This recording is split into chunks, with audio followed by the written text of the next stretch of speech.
एका 22 वर्षीय तरुणीला मोठ्या प्रमाणात त्रास होत होता, म्हणून ती त्याचा इलाज करण्यासाठी एका 60 वर्षीय डॉक्टरकडे गेली होती।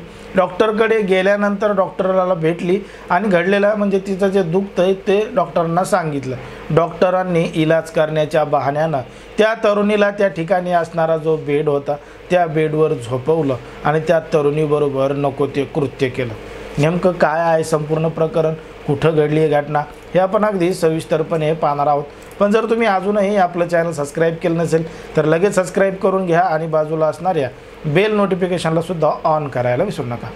आता ही जी संपूर्ण घटना आहे ती आहे आपल्या महाराष्ट्रामधीलच मुंबईतील जे नालासोपारा परिसर आहे या परिसरामध्ये एक डॉक्टर होता, एक बाबा होता 60 वर्षीय, आणि तो डॉक्टर मूळ व्याधीचा विलाज करायचा आणि विलाज करण्यासाठी त्याचं एका ठिकाणी एक छोटासा दवाखाना होता आणि तो वेगवेगळ्या रुग्णांवर उपचार करायचा।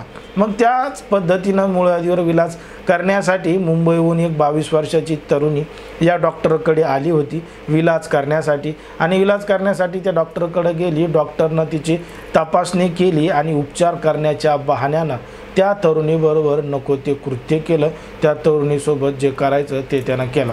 आता घडलेला संपूर्ण प्रकार त्या तरुणीच्या लक्षात आला आणि त्या तरुणीनं थेट नालासोपाऱ्याचं पोलीस स्टेशन गाठलं आणि पोलीस स्टेशन गाठून तो जो 60 वर्षीय आरोपी डॉक्टर आहे त्याच्या विरोधात तक्रार दाखल केली, फिर्याद दाखल केली। पोलिसांनी गांभीर्यानं या संपूर्ण घटनेची दखल घेतली आणि तात्काळ ते जो डॉक्टर आहे 60 वर्षीय बाबासाहेब पाटील नावाचा त्याला पोलिसांनी ताब्यात घेतलं आणि ताब्यात घेतल्यानंतर त्याची कसून चौकशी केली आणि त्याच्यावर कारवाईसुद्धा केली। जेव्हा पोलिसांनी त्याची चौकशी केली तेव्हा समजलं की हा जो डॉक्टर आहे तो मुळात डॉक्टर नाही तर तो एक वैद्य आहे आणि मागच्या 30 वर्षापासून तो अशाच पद्धतीनं मूळव्याधीवर इलाज करतो। त्याच्याकडे कोणतीही डिग्री नाही, कुठल्याही महाविद्यालयीन त्याच्याकडे शिक्षण नाही, वैद्यकीय शिक्षण नाही, पदवी नाही, काय नाही, आणि तो डॉक्टर नसून बोगस डॉक्टरच्या नावाखाली तो अशा पद्धतीनं मागच्या 30 वर्षापासून मूळव्याधीवर विलेज करतो आणि स्वतःला डॉक्टर म्हणून सांगत असतो। आणि तो मूळचा या ठिकाणचा नसून तो नाशिकचा आहे। नाशिकहून तो या ठिकाणी येत असतो आणि या ठिकाणी येऊन लोकांचा अशा पद्धतीनं इलाज करत असतो।